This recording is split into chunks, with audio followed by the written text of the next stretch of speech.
mother had told me that you have come from a very privileged background. I am privileged to be a devotee of the Divine Mother. That's the only privilege that I know of. I meant in terms of finance. Absolutely not. False. My father was a riveter on the assembly line, and then he became a carpenter, and then he became a plumber, and then he became a supervisor, and then he built his first building, which was one room.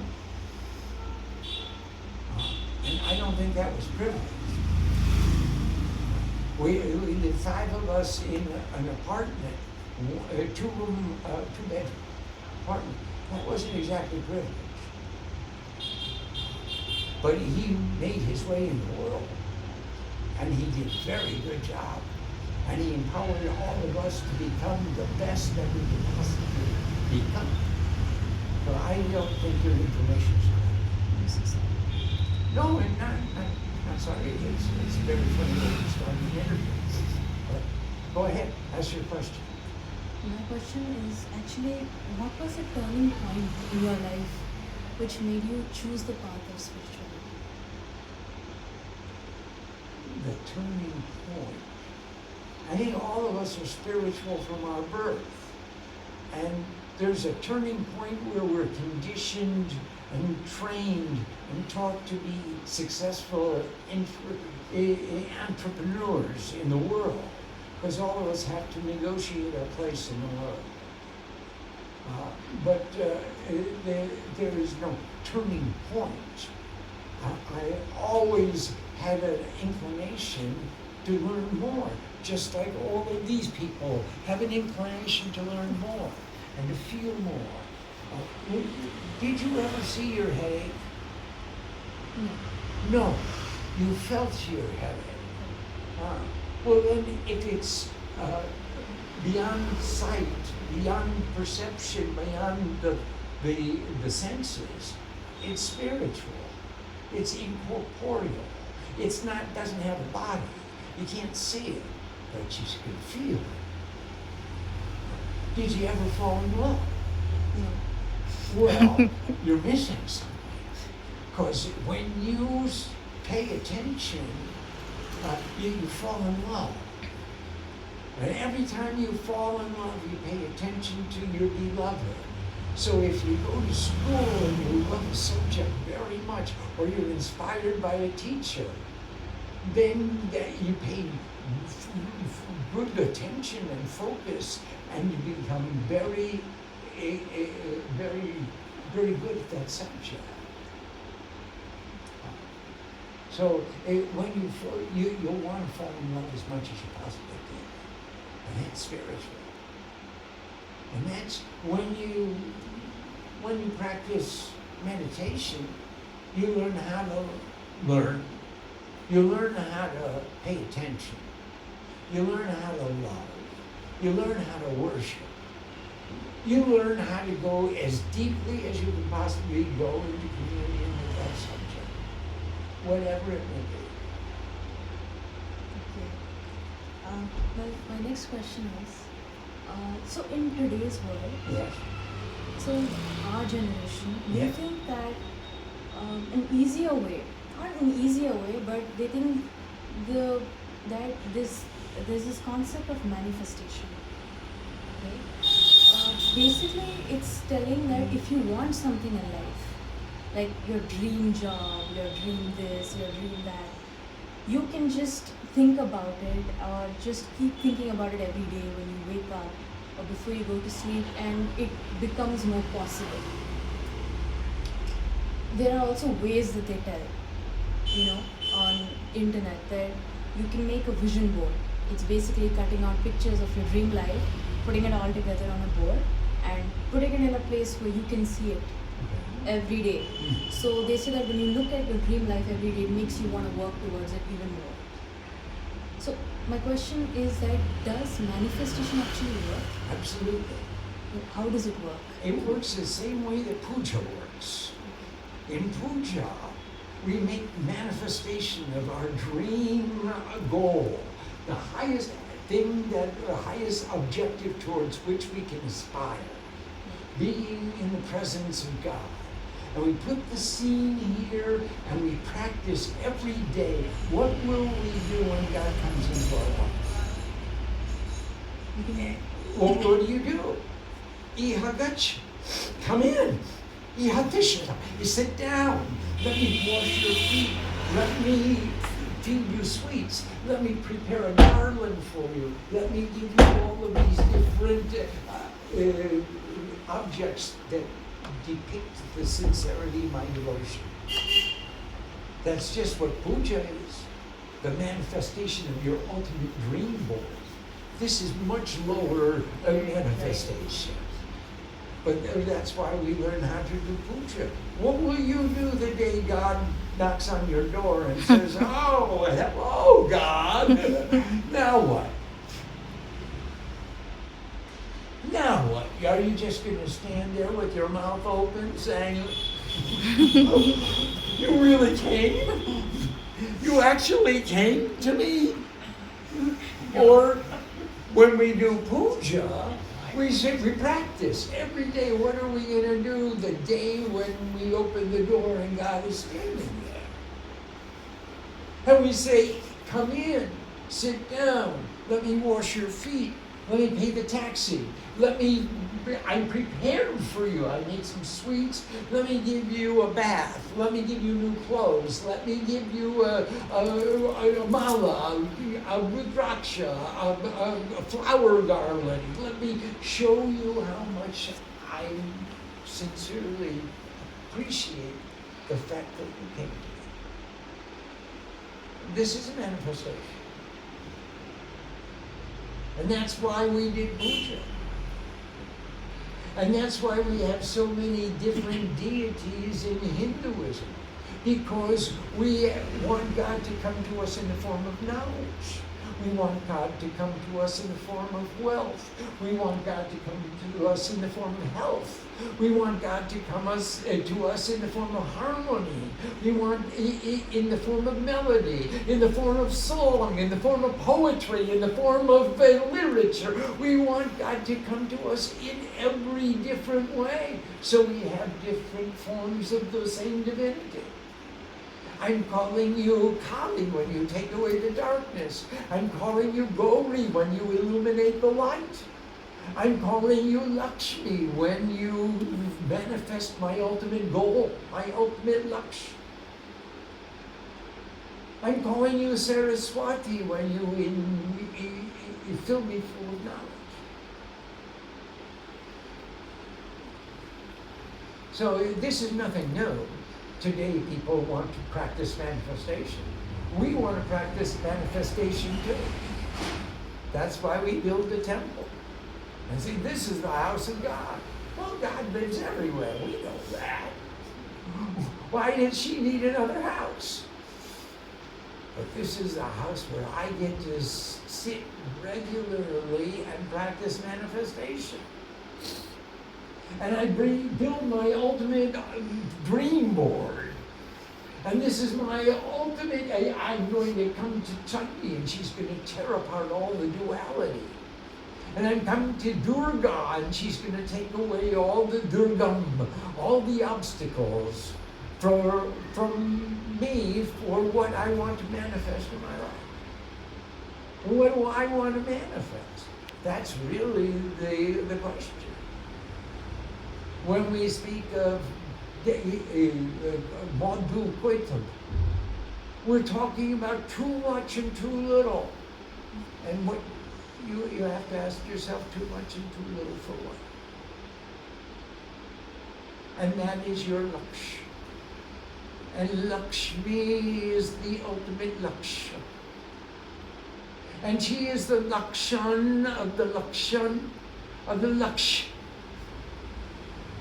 She is the definition of the ultimate wealth, the ultimate goal, and your goal is what you value, and your values are the essence of your being. So this is today's modern children are so modern, they're making a manifestation board. What do you think this is?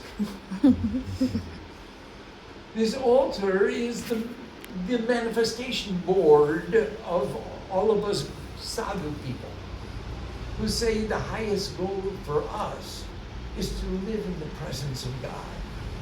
So every morning we come down to the temple and say, how can we serve you today? And every evening we come down to the temple and say, thank you for letting us serve you today. And all through the day we serve her in the different ways she calls upon us. Some of us use our skills, some of us our knowledge, some of our talents. And we all serve her in different ways, by serving her children, by serving her creation, by taking care of and nurturing, making this world a better place because of our having been here. That was lovely. Thank you so much. The other question I had is our generation, again. The thing is, our religion is not preached well to our younger generation. It's not really preached well. We view our Hinduism as something which is, because everybody says that, oh, the puja is for 16 hours, 17 hours, it's so like that. People say it like that. And they make it sound like our religion, or Hinduism in general, is very tedious. It's too much to do. That's what everyone thinks. So my question would be here, so if you had the chance to, reintroduce our religion to them, how do you introduce it to these people who think like this? That's a very deep question. Pu means punya. Ja means japa. To give birth. To punya. To merit. To privilege. To the highest privilege that you could aspire to. The actions which give birth to the highest privilege is puja. Why would you want to do that all the time? I do. I want to do all the time, as much as I can, the actions which give birth to the highest merit and the privilege to sit in the presence of God. That's puja. Well, how would I express to other people? Why should I do that? I just want to do it myself. If you see something in my behavior you like, you'll want to do it too. I don't have to tell you what to do. You'll do what you like. Let me have the privilege of doing what I like. If you want to give birth to worldly actions and come back on this karma chakra and keep going round and round and round, that's your choice. I have nothing to say about that. But I can explain to you what I want to do. I love to love. I love to be a lover. I'm tired of sitting and waiting to become someone else's beloved. Now, Hindu has a great meaning in Sanskrit. Hingsayam duyatescha, who abhors violence in every form. Hingsha ke bad karte. Sada acharana tatvara, who strives for truth in every behavior. Ved go pratimasivi, who loves wisdom, who respects all teachers of wisdom, who practices one-pointed attention, one-pointed meditation. Sa Hindu Mukasabdabak. Such an individual may be said to be Hindu, who abhors all violence, is peaceful in every situation, always striving for truth and harmony in every behavior, loving wisdom, respecting all the teachers of wisdom, and practicing your own discipline of meditation. Such an individual may be said to be Hindu. So, Hindu is an attainment. It's not a religion. It's a goal. It's an aspiration. If you try to say, oh, I was born a Hindu, it's like saying I was born a Brahmin. It's like saying I was born a Rishi. Bakwas. You weren't born a Brahmin. Brahma eva Brahma bhavanti. Who knows Brahma is a Brahmin. Who has the ultimate wisdom of God is a Brahmin. Who sees like Ishwar sees is a Rishi. And you can't say, oh, I'm Chottavedi, I'm Chottapadhyay, I'm Trivedi, I am Rishi. What bhagwas, what ahankar. You give yourself these upadhis that you don't deserve. Being a Hindu is not upadhi. Being a Hindu is lakshya. It's an aspiration, it's a goal. And we strive to become Hindu. Through our behavior, we become Hindu. And here is a land of 1 billion people who think they have attained peace in their lives. Or go walk around saying, I'm full of peace and love, and therefore I'm spiritual from my birth. It's not true. We deceive ourselves. All of us are aspirants. He is Hindu, and the rest of us are trying to become Hindus. Lord Shiv is Hindu. Lord Shiv is a Brahmin. The rest of us are trying to become sadhus. Sadhu means efficient. Sadhu is not bhikshuk. Bhikshuk is somebody different who walks around begging. Look at my cloth. I have the right color cloth. Give me something. That's not sadhu. Sadhu is someone who is so efficient in their own actions that they can share their talents and skills with other people.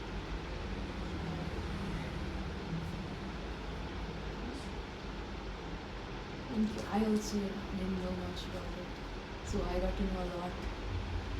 Thank you so much. I think this will be my last question. So, major dilemma which even I go through is, should we live in a world where we are all allowed to follow our own dreams or our own paths or things we want to do, or should we follow the path which our elders trace for us, saying, because they say that we know better, because we know we are more experienced in life, we'll know better for you, we'll know the best for you. So, as for you, what do you think people should follow? Should they follow their hearts, their dreams, or should they follow and trust their elders? Well, when we follow the path of our elders, we are following the path of predestiny, the law of karma. As you sow, so shall you reap.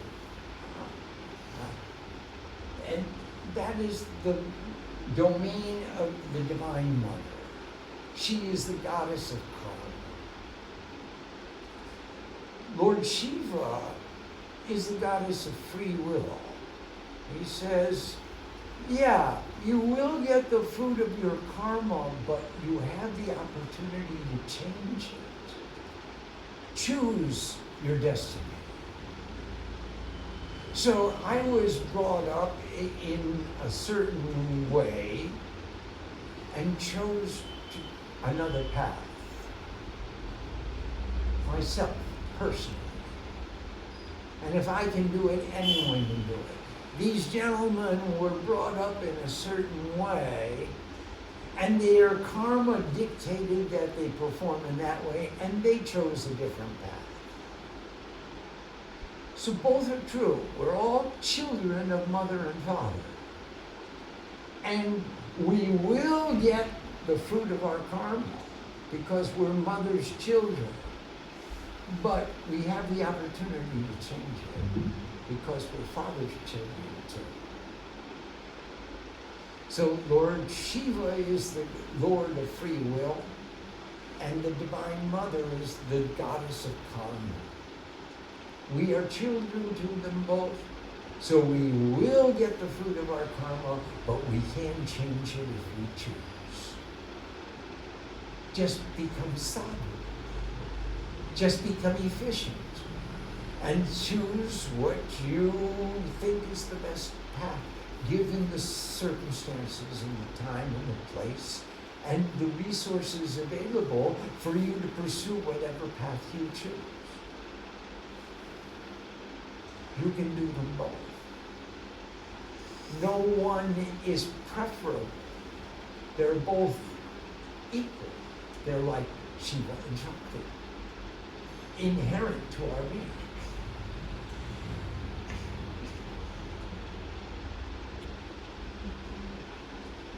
Thank you. Om Thank Sam you. Saraswati Namaha.